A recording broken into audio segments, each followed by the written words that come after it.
Good evening, Father Ulysses, Dr. Farrington, teachers, graduates, family, and friends. I am honored to stand here before you, where my sister stood 6 years ago. Tonight, we celebrate the Our Lady of Mount Carmel, class of 2020, as they leave this school and take a big leap into the adventure of high school. While writing my valedictory address, I found it difficult to say what I wanted to say. I had many fond memories with the class of 2020 I wanted to share and had lots of people to thank. So after hours of doing productive research on Snapchat and Instagram, I knew where to begin. The first day of kindergarten. On a warm and early morning in August of 2011, we began to take our first steps into elementary school.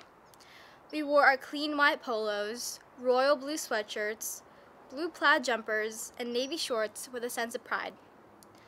Some of us hid behind our parents' backs and held their hands tightly, while others ran around looking for their new classmates. We counted the minutes until the bell rang, and it finally did. Some cried, and some gladly got in line marked with a K. We looked around and saw both new and familiar faces.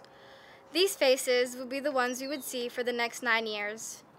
Although some of us were nervous in the beginning, it was easy to make friends as we got to know each other. Back then, we didn't know anything about what was to come in the future. We only knew how to have fun and play the games we made up. As the littlest students of the school, we looked up to the older students and especially admired the 8th graders. From our perspective, they were the coolest students in all of the school, and we knew we wanted to be just like them when we got to the 8th grade. In kindergarten, we kept track of the days that passed with the help of Caddy the Caterpillar. We slowly counted the days until the next thing we knew, it was summer vacation. This year, we were the 8th graders whom the kindergartners looked up to. To be honest, on the first day of this school year, I was just as nervous as a kindergartner would be. I was worried that I wasn't prepared and ready for the tough year ahead of me. Luckily, when I walked on the asphalt for the first time since June, I was greeted by so much love from my friends and teachers. That first day of school, I was asked by Mrs. Furr to lead morning assembly with Milena and Sophia. I actually wanted to say no, but I knew it would be a great opportunity, and by the end of morning assembly, I was glad I said yes, because I realized how much I enjoyed having a voice and being a leader to the rest of the 300 plus students. Over the years, Mount Carmel has allowed me to be a strong, confident, and independent girl. These traits have guided me in playing my best on the court and lead a club volleyball team as a captain. A lot has changed since we were in kindergarten. As the years flew by, we no longer brought our homemade slime or scented eraser putty to school and secretly played with it at recess. Instead, we brought our phones and put them into the phone pockets that hung on the door. But I don't think all of us did. Sorry, Mrs. Furr. The Beatles once sang, "You say goodbye and I say hello."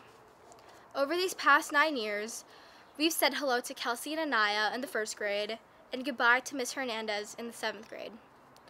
As a class, we have faced so much change, such as meeting our new principal and going on 9 a.m. Zoom calls every day.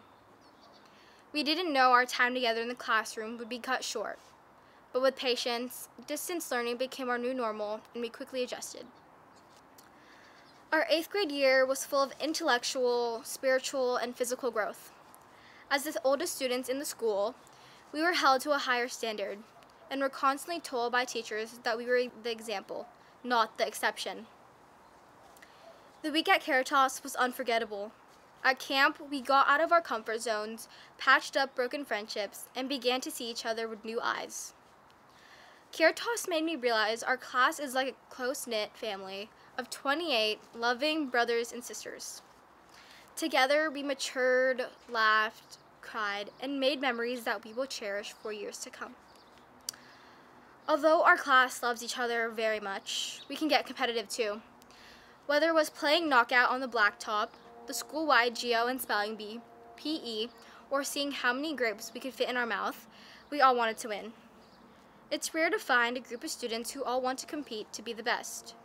From baseball to volleyball and basketball to track, We all saw it as a challenge and a way to prove ourselves to other schools and each other. In the 7th grade, the girls' volleyball team worked very hard to become the Division II PPSL Junior Varsity Champs. This is probably my most favorite memory with the class of 2020, because after Carol served the winning game point, our classmates who came to watch ran onto the court, jumping to congratulate us. It was heartwarming to see how supportive my classmates were towards one another. Like any other class, we went through our fair share of ups and downs. Whether it was academics or friendships, we persevered and found a way through it together. When anyone fell, we were there to help them up. And when someone needed that shoulder to cry on, we didn't care if they drenched our sweatshirt with tears, because we empathized with them. Mrs. Furr has taught us a lot about empathy this year, and how EQ beats IQ any day. We were told emotional quotient, or EQ, would take us much farther in life as compared to IQ. The valuable lessons we were taught here are all thanks to our hard-working teachers. Our teachers found ways to make learning fun and were always willing to help us when we struggled with something. They wanted us to not only be successful in our studies, but also succeed as good people, who will continue to live with integrity, love like Jesus, and learn with purpose. I would also like to thank the parents for all the love and support they've given us throughout the years. Without you, we wouldn't be graduating tonight. I'm also grateful to my sister for challenging me academically and igniting my love for volleyball. A special thank you to my mom and dad for making many sacrifices for my sister and me over the past 15 years in order for us to attend Mount Carmel. The group of people I am very thankful for and will miss the most is the class of 2020. I will remember the times he broke out singing "I Want It That Way" by the Backstreet Boys during volleyball practices, and the countless times he rode Rockstar at the festival every year. I'll miss coming to school weeks before the festival to rep thousands of Olympias with Victoria, her mom, and all the other volunteers. 35,000 Olympias later, I'm honored to graduate among the brightest minds that have walked the halls of Mount Carmel. Although this isn't our ideal type of graduation, the school community worked hard to make this a special moment for the graduates and their families. Like the church, it isn't the walls or pews that make it up, but it is the laity. Our class isn't just made up of the lockers and the desks. It's made up of 28 diverse, brave, generous, and resilient young people. Whether you become a Dawn like myself, a Mustang, a Raven, a Wildcat, a Lancer, a Gator, a Tiger, or a Padre 2.0, you will always be a Mount Carmel Padre.